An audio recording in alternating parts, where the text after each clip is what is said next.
نهاجي دا رئاس كيبا ماموستا شلال قدوان دامي ها بيمانيان اجتماعية ابوزينا سوريا اللي قلبنا وججبه قوتو بيجي كبيتر لسر داوين بيشاتين روجالات جمع فراتي بقشتي وبتيبتي افاكرنا نافتشيا ارام لروجهباي كردستان ماموستا شلال دنباش زيجي لدوانين بروفاجي تركيا دس بيبكم بريا چند روجان جون بولتونو ابراهيم كارن بردبك سروكاتيا تركيا لسر وچند ريك كابتونو كوميديان تركيا راغاندنا لسر هورغولين ئاواکردنا ناوچەی ئارام لە ڕۆژاوای کوردستان و ئیرۆ وەزیرە دەربێ تورکیە مەولود چاویشۆغلۆ دەبێژێ و هێنا ئەمریکا توهۆرگولی دەربارەی ئاواکردنەوە ناوچەی نەدا ناوخویاکردن و ئەرکە لەسەر ئەمریکا بدێ خویاکردن ئەب برەوڤاژی دەڤان لێدواناندا ji ber çi û em karin bêjin ku ev lêdwanên Tirkiyeyê berûvajiyê hev veşartina rêkeftineka bin mêzeyê yan na. باوري عمدنا نبغى شرطنا تشتكي حقيقة نرينا أمريكا بو ناوشي آرام بو دفرة آرام حتى في دقيقة كأمتين دا آخرين نرينك ضبابي ونا أشكري يعني أمريكا أو نرين كوي أشكرتنا بو في أوي بو ولو أم دبينين هر كسكي هر طرف جي طرف صراعي لسوريا دي وبتايبتي ناوشي كرد هر طرف جي أطراف صراعي دبيجين وخد دين بيش دبرة أو دفرة آرام بسروقاتيا ما بي وأمي أولوية دي وقد بباريزن تركيا وقو أم تفدزانن يعني مش تركيا دس بكن طرفك رئيسية صراع سوريا دو ارتش نوا سوريا دي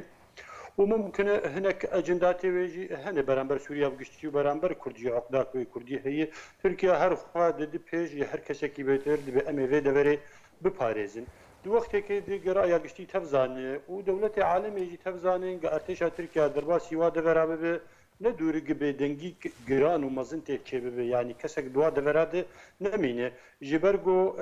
روش عفرین و تجربه عفرین لپیشا چاوی خلکی وقتی گو ارتشا ترکیه وان کسی دن جناب خود کن ارتشا وطنی جيش سوبای آزاد مخابن و متعاون اوجی بترکاره به چانی سری خلکی عفرینه و چانی سری عفرین جسالک حیانه عاده لآلیه دیتر تدناره روسیا مثلا رژیم سوریا دیدی پیش دی بیج اگر ابدا برا آرام چه برا رژیم سوریا اولویت الویده بری بپاریزه و برا حمایت الویده برا آرام بکن وقتی گوش رژیم سوریا و ارتش سوریا وکو رژیم دولت دبا و ارتش وکو ارتش ولات دبا نعیسا ببا نخوین مجبانا نحوجی دبری آرام لسوریا درست ببانا و رژیم و نظام و ارتش و سوریا همو ببا دبرک آرام وجبو همو گلانه سوریا لآلی کی دیت نر پیدی خود دی پیش دی بگ دورک آرام چه دی گو امو قوات قصد یعنی هزن قصد و دور بپاريزن وقت کی دی امزان لوا دورا ب 100,000 خلق جبر هزن پیدی پنابر بونه ب 100,000 ملت کرد و غیر کرد خلق دانشتن ایوان دورا آنها کا پنابر بونه لهرما کردستان عراقی و ترکیه و اوروبا جديتن جبر هزم پیاده جبر سیاست پیاده جبر ممارسات پیاده پنابر بونه بو وی که امز بینم ناوچه آرام اگر چه به دوگورو یا امریکی جورو واضح تر به و به گمان او ناوچه او دبر دوگو دبم پاراستنا انجمنا اولهی دبه و متحده دبه یا نا پرسیار امازن او پرسیار امازن دبه آرام بونا دبر آرام يعني وقت يقول هر كسي كي بو خازد النار عنوان یان ادرسا دورا آرام دبن وینا ویده اجندات خو بپاريزو بکار بینه لسر وان پیکاتیا بگمان وقتی او نه دورا آرام به بله باشا مامۆستا شەلال پشتی وەندابوونیان گۆ برینە لێدوانین ئەمریکی دەربارەی ناوچەی ئارام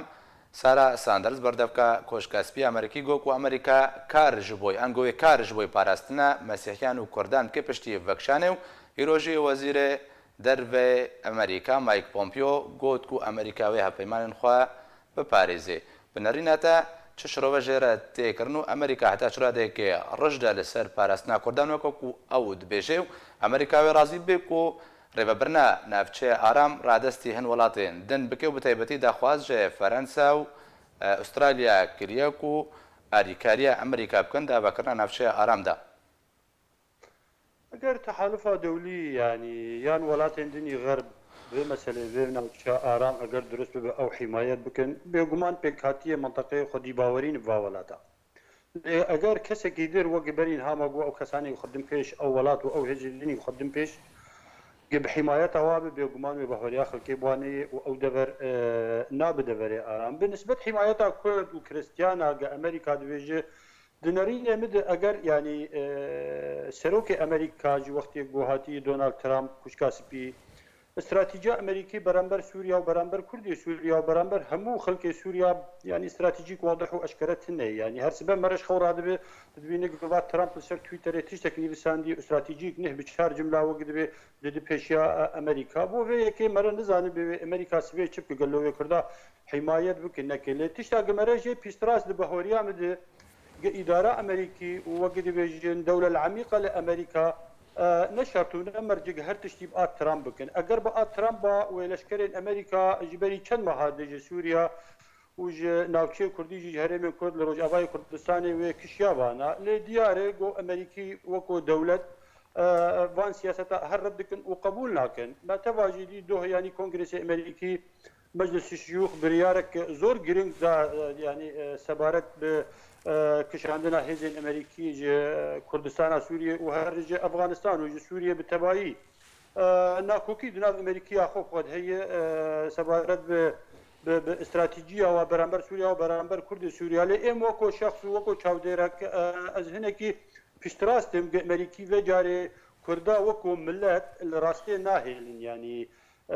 وقتنا ما او وقت ملتك هجماري بمليون يشر خاك بابو قال خد يجي جارك ده إبادة بقرون وسطانة أمريكا ونا غرب ونا هر كسكي خدي ضمير ونا رايا قشتي عالمي بهوريا مدوينة هلونغو ملتي كرد روج أواي كردستان جاركي دل برنقاهر وإبادة ببه أجر كرد كاربن في مسألة خشك بكار بينن وكاربن في عطفة دولي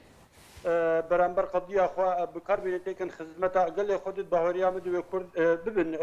خديمات وممكن قزاز باشا ما مستا شلال جواكا نام دولتي حتى شرا ديك ام بيجن ما في كرداوي پشتواني بكو دستبر بكي جارانتي انغو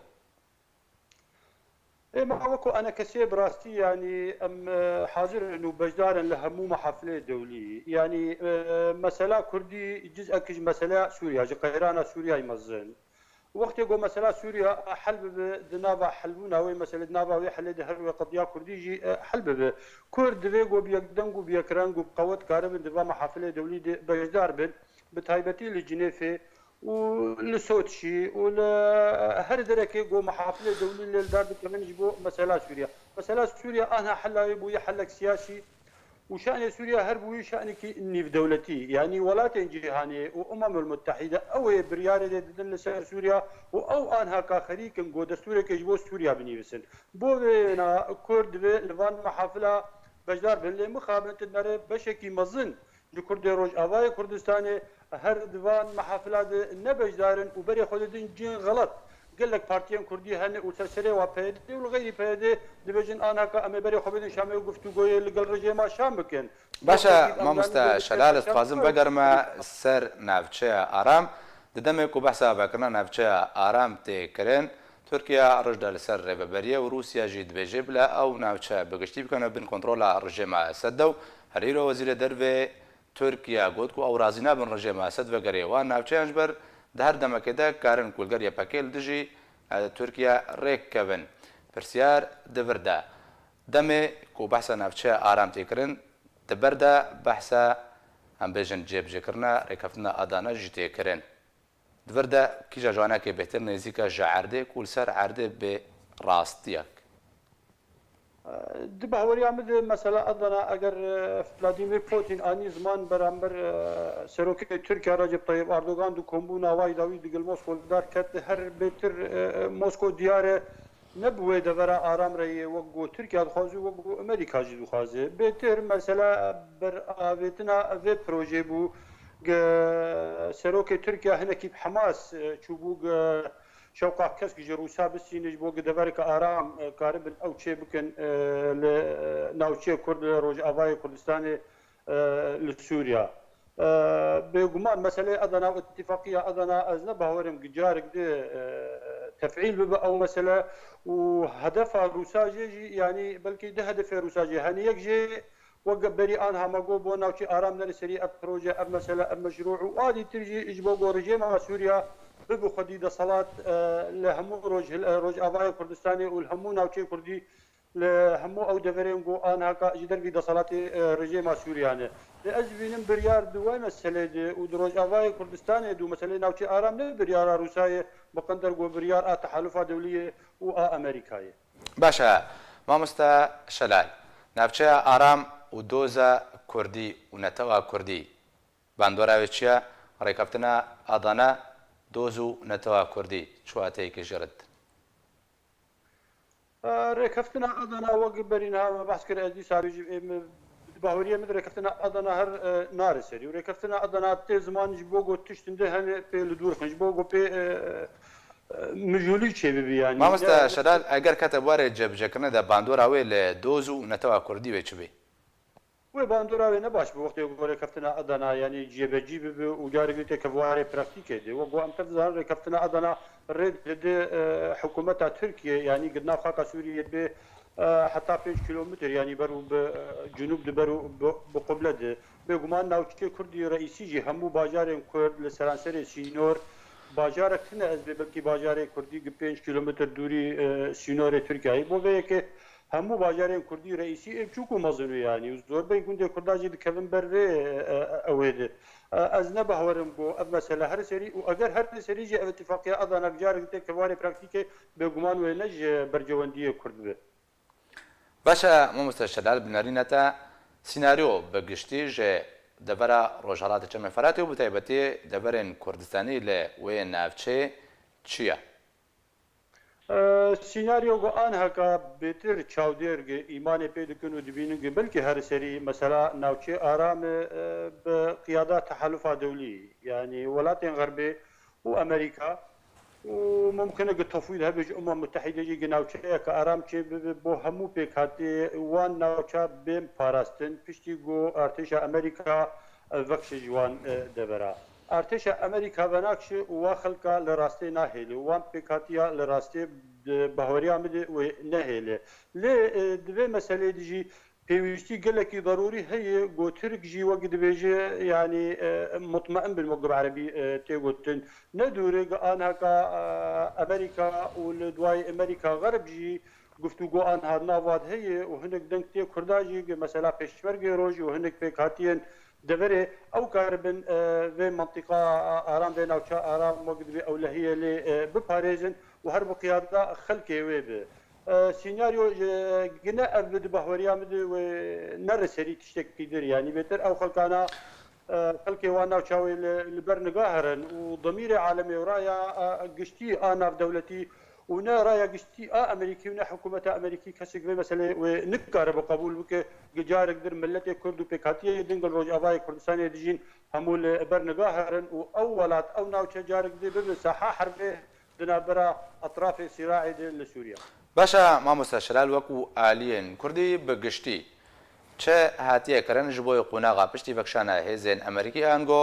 دەماک و ناوچەیە ئارام وەرێ ئاباکردن. ئێمە وەکو ئەنە کەسێ ئێمە دەنگی خۆبیری هەر کەسێکی وژی دەستپێکا شۆڕەشێجی ما دخواست هەموون هەرێمێمە هەموو دەڤەرێن کوردی ببن دەڤەرن ئارام ژبەر بۆ دەڤەرێ کوردی دەستپێکی دیجی براسی دەڤەرن ئارام بوون و حیان هاژی هەنێکی حیفاظ سەروێ ئارامیەکردنە لێ مخابن طرفی دنی گە دەسەڵاتدار ڕۆژ ئاوای کوردستانێ ئەو بێتر لە پاراستنا خودگەرن و بێتر لە پاراستنا چەکدارێ خۆ و سیاسەتا خۆ فەلسەفا خودگەرن ینی طرفێدن قەزام پەیەدەیە ئەگەر کورد دوێ مەسەلێ دکاری بانایەت بانە ئانهاتێ قوناغێ نەدوورێ گە تشتە گەلک باش بدەست خۆخستنا ئێمە وەکو ئەنە کەسێ ئەم وەک دەبێ ڕەحەت ڕوونانین و هەر جێگە دەستێ مەدیگەیە ئەم دەنگی خۆ و دەنگی ملەتی خودگینێ و نەرینێ خۆ ئەتەڕەح دکن لە دەربارەی وا مەسەلە تەویدە وەکو پەیمان وەکو سۆز ژە ئەنەکە سەرە هاتنەدان ئەنگۆ بەڵگە کەتنە دەستێوا دەکوت پێشە ڕۆژێدا دۆزا کوردیەوە کە پاوەرێ پاراستن یان نە بێگومان سەراستی ناودەوڵەتی